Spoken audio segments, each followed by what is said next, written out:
What is going on, YouTube people? Today we got a little bit of a 2-for-1. We got PSA updated pricing for the month of April and gem rate data. Just going to combine this all into one video.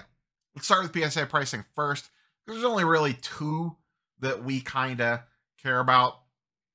The Modern Sports Special from last month carries over. They're keeping that on trucking. $16.99. Any modern card from 2000 and up. Pretty decent special, not bad. A couple bucks off the regular price. And I didn't hint at it at the beginning, but PSA had a record-setting month last month. So they need cards to fill the coffers. They got to feed the beast. And then TCG non-sports special at $13.99. That's $1 off the normal TCG rate, but you get the non-sports stuff in there as well. $150 declared value on that one. These list 50 business days. I can tell you from my own personal experience, I have sent in 3 orders, all ultra modern, no autographs so far in 2024, and all 3 orders have come back in less than a month. So, or basically right at a month, pretty much dead on almost 30 days, door to door. So they are continuing to turn orders around quickly. Still no updates on my damaged card. It is still going through the CRC process. It had an estimated completion date of April 2nd. It is still in research and ID. So I am not feeling too great that that is going to be completed by April 2nd. So that saga continues to unfold. No new updates on that one. So that is the current PSA pricing special. Pretty decent, especially on the TCG non-sports card side. Like I said, it's about $1 less than what they typically offer. And the sports, they just rolled the current special over. Let's go ahead and dig into some gem rate data. Record-breaking month from PSA, 1.33 million cards. It's an 8% increase from last month. Basically, everybody stayed the same, and PSA got a slight bump up. Everyone's 0.1%, but you've got to remember that March has a couple extra days in it compared to February, even with the leap year. So that plus 1%, that's pretty much just, hey, we had an extra day or two to grade stuff. So they all basically stayed flat. PSA got a little bit more than that with the 8% increase, but 1.3 million cards. That is an absolutely obscene number. It's just, I can't even fathom what 1.3 million slabs looks like. Like if you just stack them on top of each other, how tall, what's the thickness of a PSA slab and multiply that by 1.33 million? How tall does that stack go? I'm guessing pretty tall. CGC comes in second in the overall category at 184,000. Most of that is TCG. SGC holds steady at 150. That, as we've talked in recent months, seems to be about their cap. That 140 to 150 number seems to be where they cap out. Apparently, they still have a backlog. If anyone has any recent SGC turnarounds, feel free to fire those in the comments down below. Are they still running? I've seen mixed reports on it's taking weeks still, or they're starting to get back to normal. So if you have something that you sent in just recently, let me know in the comments down below how that went for you. And then good old Beckett. Good old Beckett down there at 66,000. We'll talk about the little guys in a minute. I have data on Arena Club, Tag, and HGA. We'll just include that in this video as well. So you'll get a 3-for-1 out of this one. Let's look at the individual breakdowns really quickly. PSA at 822,000 sports. Big bump up in sports this past month. I'm wondering how much of that, there has been a lot of new releases to start off the year. We had Prism Football fairly recently. We had Prism Basketball fairly recently. We had Top Series 1 fairly recently. So we've had a couple big releases, big tentpole releases to start off 2024. And I have to imagine that's what's driving a lot of that. SGC at 130K, Beckett at 35K, and then CGC down there at 31K, though a big bump up month over month. CGC numbers are always super weird. They get these random spikes out of nowhere. I think a lot of that is being driven from that overseas stuff that they do at some of those shows over in China.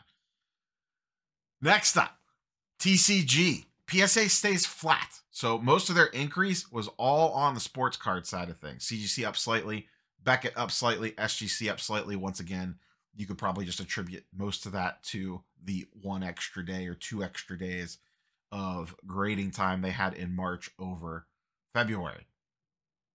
Interesting that PSA is actually down 6% year over year on TCG. Beckett's down 16%. SGC still up quite a bit because last year they weren't doing anything with TCG, and then they kind of got a little bit more aggressive with their pricing specials. Once again, the big thing that I'm focusing on here, and it's still a little too soon to say, is what do these SGC numbers look like once they clear out their little mini backlog that they've accumulated? Can they continue to maintain that 140 to 150K number? Or do we see that start to slip? And once they clear that backlog, the other thing that's going to be a little bit of a tell is, do they run out any sort of pricing special? Don't forget, maybe we see the Topps and Fanatics deal come back with SGC for $9 cards. Just a week or two ago, we had the news that Fanatics was teaming up with PSA on that side of Collectors Universe to do the break credit on Fanatics Live if you're a PSA member. So clearly Fanatics is now willing to work with Collectors Universe. Maybe they would bring back those $9 specials. That'll be an interesting tell once this backlog clears. Do they run? We just got word today that Bowman 2024 is releasing May 8th, so a little over a month away. Do they run anything in regards to specials for 2024 Bowman? Do we go back to $9 a card for that? I don't know. Just things I'm keeping my eye on to kind of see how that relationship is working between Collectors, PSA, and SGC. Let's look at the smaller guys. Arena stays the same, around 10,000 cards per month. Once again, I have no idea where these Arena Club slabs are going. Probably just all staying on platform and going in their repack product.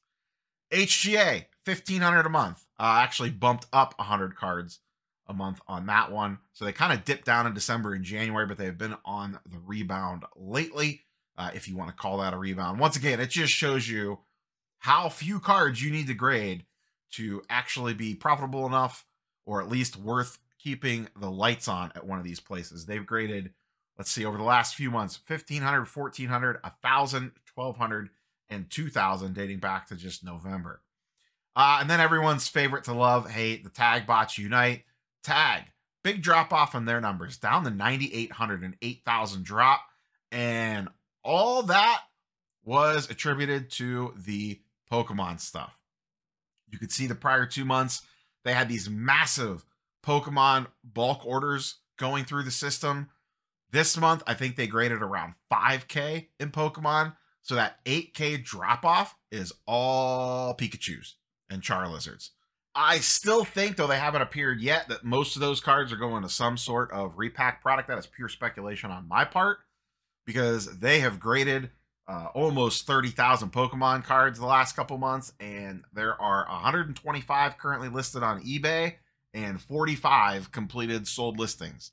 So if these are all actually going to end user collectors or people wanting to grade the cards, then they're just not selling any of them, which seems a little strange to me. You would think at least some of that stuff would make its way over to the Bay.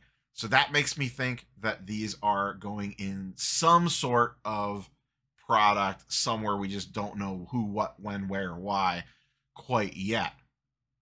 The other thing to kind of address with them is that their sports numbers have basically remained flat. GemRate gave you the breakdown on them. I took a quick glance at them.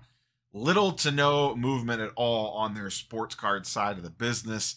And with this Pokemon dropping off, it will be interesting to see if the other stuff picks up. Their submissions have been bottlenecked for S, which is what everyone wants, but they don't really want to grade it that way. That's the 1,000-point scale. And I know a lot of customers of theirs seem to be getting a little frustrated with the lack of submissions for S.